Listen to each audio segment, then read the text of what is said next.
حضرت ابو بکر صدیق رضی اللہ تعالی عنہ کا احتیاطاً باغ وقف کرنا۔ حضرت ابو بکر صدیق رضی اللہ تعالی عنہ کی جب وفات کا وقت قریب آیا تو آپ رضی اللہ تعالی عنہ نے حضرت عائشہ رضی اللہ تعالی عنہ سے فرمایا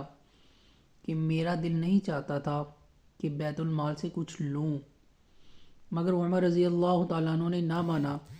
کہ دقت ہوگی اور تمہاری تجارت کی مشغولی سے مسلمانوں کا حرج ہوگا، اس مجبوری سے مجھے لینا پڑا، اس لیے اب فلاں میرا باغ اس کے عوض میں دے دیا جائے۔ جب حضرت ابو بکر رضی اللہ تعالی عنہ کا وصال ہو گیا تو حضرت عائشہ رضی اللہ تعالی عنہ نے حضرت عمر رضی اللہ تعالی عنہ کے پاس آدمی بھیجا اور والد کی وصیت کے موافق وہ باغ دے دیا۔ حضرت عمر رضی اللہ تعالی عنہ نے فرمایا کہ اللہ تعالی شانہ تمہارے باپ پر رحم فرمائے،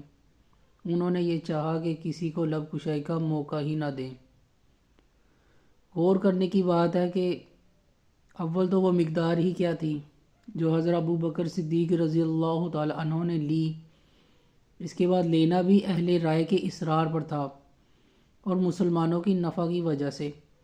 اس میں بھی جتنی ممکن سے ممکن احتیاط ہو سکتی تھی، اس کا اندازہ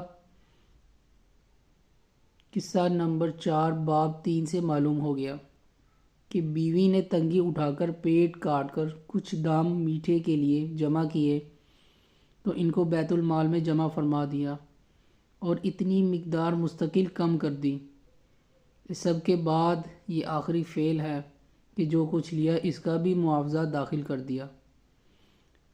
اللہ پاک ہمیں حضرت ابو بکر صدیق رضی اللہ تعالی عنہ کے نقش قدم پر چلنے کی توفیق عطا فرمائے،